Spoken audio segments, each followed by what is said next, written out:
my name is Leah and welcome back to my channel. Today's video I wanted to share with you some of my thoughts on being a stay-at-home mum. I've heard a lot recently about how hard it is to be a stay-at-home mum, and while I do agree with you, I do also think it's a bit hard to be a working mum as well. And so I thought I would do two videos, one on the pros and cons of being a stay-at-home mum and one on the pros and cons of being a working mum. Now, my experience of being a stay-at-home mum was on maternity leave, so it's not the same, and I'm not going to say that it's the same, but I did experience some of the same things, I'm sure of it. I did have a little bit of money coming in, but we still had less money coming in than was going out, so we still experienced the hardships that came with being a stay-at-home mum. So these are my thoughts. The next video in this series will be the pros and cons of being a working mum, and I will share with you some of my experiences as I've returned to work. So these are my pros and cons of a stay-at-home mum, and I will start with the pros. I've chosen 6 for each. These are in no particular order, so I will just go through the list and share with you some of my thoughts on them.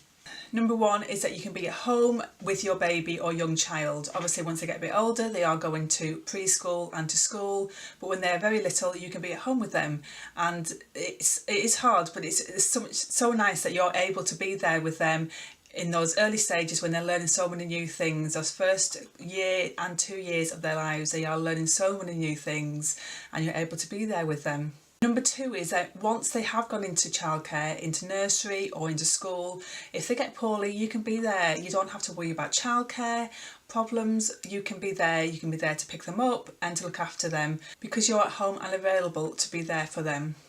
Number 3 is that you don't need to pay for childcare. So when they're very young you don't need to pay for childcare if you're going to keep them at home with you, so it keeps your costs lower.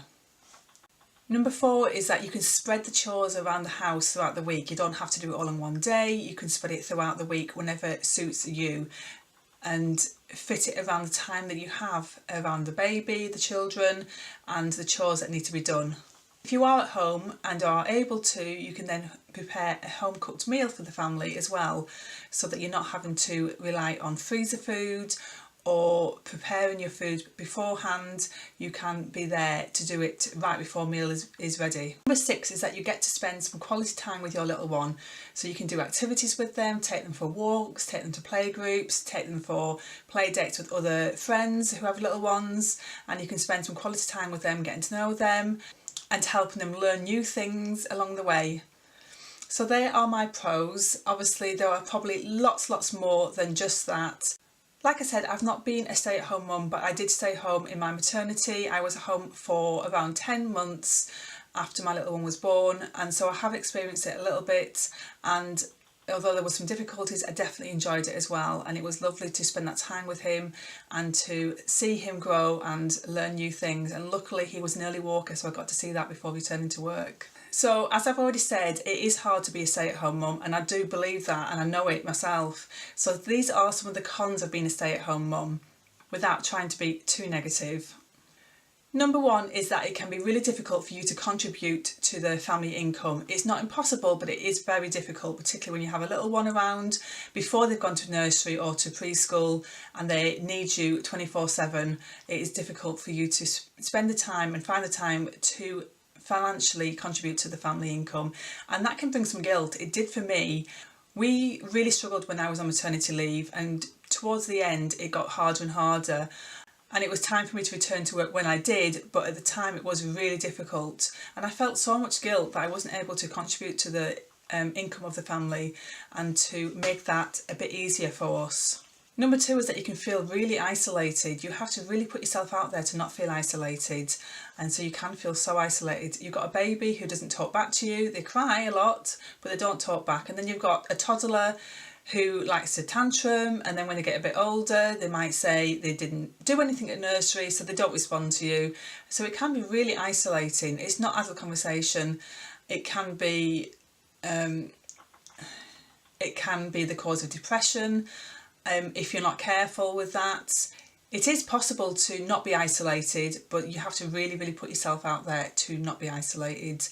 and that can be difficult, particularly if you struggle with a bit of social anxiety, as I do. I'm not a sociable person, although I can be sociable, and those that know me know I can be sociable, but it doesn't come naturally to me, particularly with new people. Number 3 is that you can feel stressed about how much is expected of you. You've got a family to look after, children to look after, a home to look after, meals to cook, a husband or partner that needs looking after, to a certain extent at least, if you've taken on the majority of the work at home.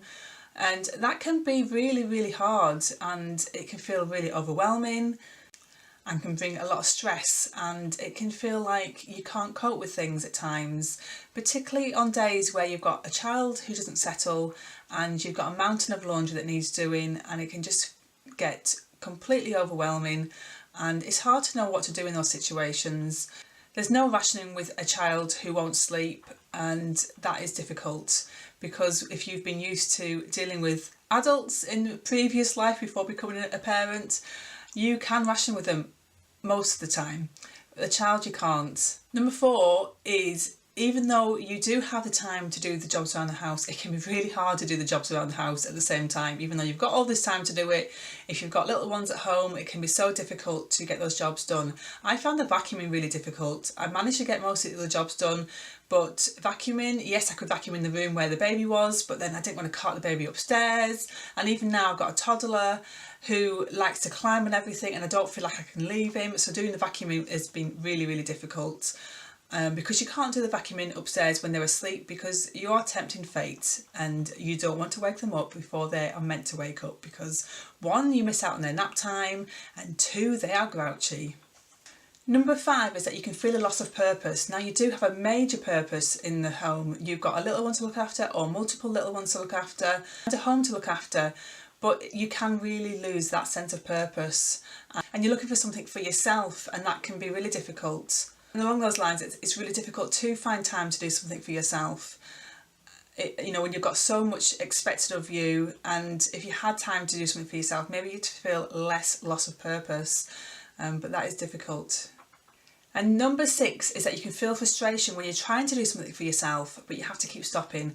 You've got a child who wakes up before they're meant to, or they start crying, or if you've got more than one child, they start fighting with each other, and you're just trying to do one little thing for yourself. Even it might be for the family, but you can't get that done. That is so frustrating.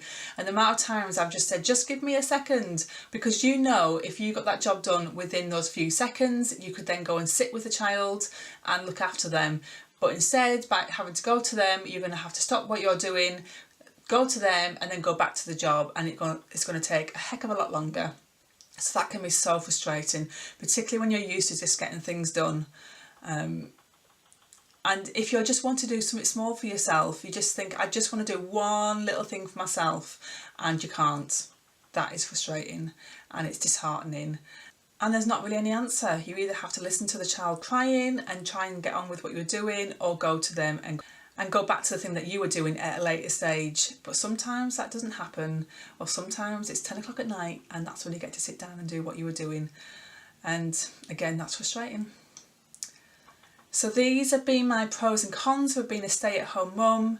It's not easy, but it definitely has some pros, and there's some things I'm missing out on now because I'm not at home with my little one, and sometimes I wish I was here. But life is what it is, and you have to get on with it. And so they are my pros and cons. If you've got any thoughts on this, please leave your comments. Maybe you're a stay-at-home mum, or considering being a stay-at-home mum. What are your thoughts on it?